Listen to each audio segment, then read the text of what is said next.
Okay, so I thought of something else that I wanted to make a video on today. So, making a video.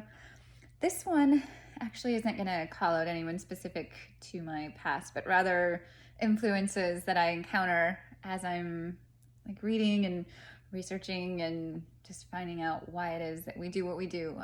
Because writers, we have this compulsion to write or to be understood or to tell a story, and usually it is because we're reaching out or we're wanting to comfort others when we couldn't find the words, but they exist somewhere, and writing them down and putting them out there in the universe for other people to find maybe when they're looking for them is, I don't know, it's just kind of has this alluring quality to it. But I have been reading Untamed by Glennon Doyle, and there is a part near the end of her book, and I thought it so compelling and poignant that I actually want to read this excerpt, because I can put a picture of it, but you may not want to read it. And I think just reading it will help kind of convey what it is I think that's so important.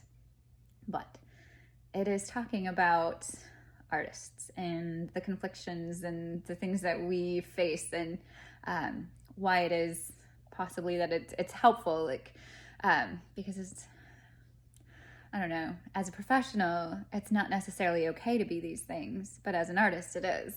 So it's just this weird dichotomy. But anyways, she says, "Remember that we are the best people.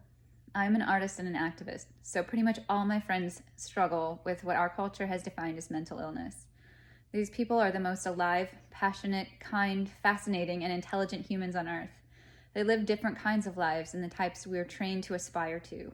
Many of them live lives that include spending days in the dark without leaving their homes and holding on to words and policy and paintbrushes for hope and dear life. This kind of life is not easy, but it's often deep, true, meaningful, and beautiful. I have begun to notice that I don't even enjoy folks who aren't at least a tad mentally ill. I don't wish folks without a little anxiety or depression any harm. I just don't find myself particularly curious about them. I have come to believe that we crazies are the best people. This is why so many of us are resistant to taking our medication, because deep underneath we believe that we are actually the sane ones. We mentally ill are the only sick people who believe our magic is inside our disease. I did. I still do. When people said, 'Get better,' I heard, 'Get the same as everyone else.'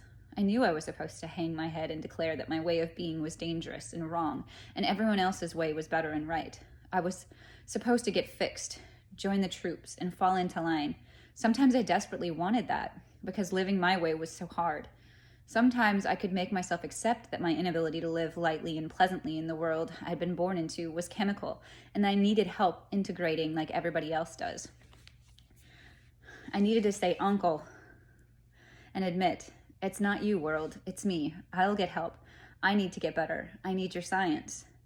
But other times, when I turn on the news and watch closely how people treat each other, I raise my eyebrows and think, actually, maybe it's not me. Maybe it's you, world. Maybe my inability to adapt to the world is not because I'm crazy, but because I'm paying attention. Maybe it's not insane to reject the world as it is. Maybe the real insanity is surrendering to the world as it is. Maybe pretending that things around here are just fine is no badge of honor I want to wear. Maybe it's exactly right to be a little crazy. Maybe the truth is, world, you need my poetry. I've got these conditions, anxiety, depression, addiction, and they almost killed me, but they are also my superpowers. The sensitivity that led me to addiction is the same sensitivity that makes me a really good artist. The anxiety that makes it difficult to exist in my own skin also makes it difficult to exist in a world where so many people are in so much pain, and that makes me a relentless activist. The fire that burned me up for the first half of my life is the exact same fire I'm using now to light up the world. Don't forget, we need their science because they need our poetry. We don't need to be more pleasant, normal, or convenient. We just need to be ourselves. We need to save ourselves because we need to save the world."